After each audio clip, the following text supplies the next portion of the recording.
Bütün bunlar bize daha güç veriyor. Çünkü bizim Gaziantep'le çok özel ilişkilerimiz vardır. Çok özel bağlarımız vardır. Benim Kıbrıs'ta buralardan gelip Kıbrıs'a 1974'ten sonra yerleşip orada aile kuran, orada evlat sahibi olan. Dolayısıyla bütün bunları bir değerlendirme yaparsak aramızda çok özel ilişkiler vardır. Hem tarihten gelen geçmişimizin kültürü, geçmişimizin her türlü yaşananları, milli mücadele yıllarında Gaziantep'te verilen o milli mücadele, Kıbrıs'ta verilen milli mücadele kültürüyle gerçekten büyük bir başarı öyküsü. Tüm Gaziantep halkını kutlamak istiyorum. Cumhurbaşkanımızın İstanbul Büyükşehir Belediye Başkanlığı sırasında Melen bizim Türkiye'mizin en büyük su projesiydi. Asrın projesi Sayın Cumhurbaşkanımızın Cumhurbaşkanlığı ve Başbakanlığı sırasında Sayın Cumhurbaşkanımızla Maliye Bakanlığı ile birlikte hayata geçmiş oldu. Böyle bütün dünyada böyle bir örnek yok. Gaziantep'i ilgilendiren kısımda 2014 yılında Büyükşehir Belediye Başkanı olduğumuz zaman GAS Genel Müdürlüğümüz ilk bize verdiği briefingde dedi ki 15 gün içinde yağmur yağmazsa şehrin suyu bitiyor dedi Sayın Cumhurbaşkanı. 2014 yılı. Biz hemen Cumhurbaşkanımıza gittik, Veysel Bakanımıza gittik.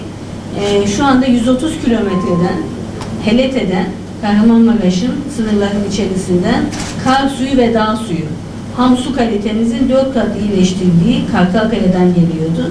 Ama 130 kilometreden 5 kilometre tünel açarak o su borularını geçirmek için tünel açarak 2 yılda tamamladık.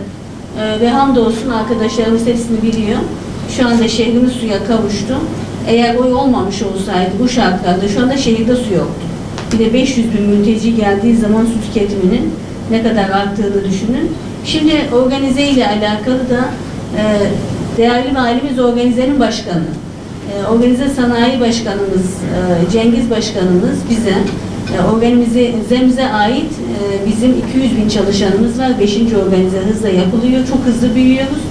Suyla ilgili hayalimiz olan Fırat'tan su getirmeyle ilgili taleplerini ilettiler. Biz bunu Adalet Bakanımıza, vekillerimize söyledik. Sanayi Bakanımıza, biz geçen hafta Sanayi Bakanımızı Fahri Hemşeri yaptık. Sayın Cumhurbaşkanım. Onay geldi.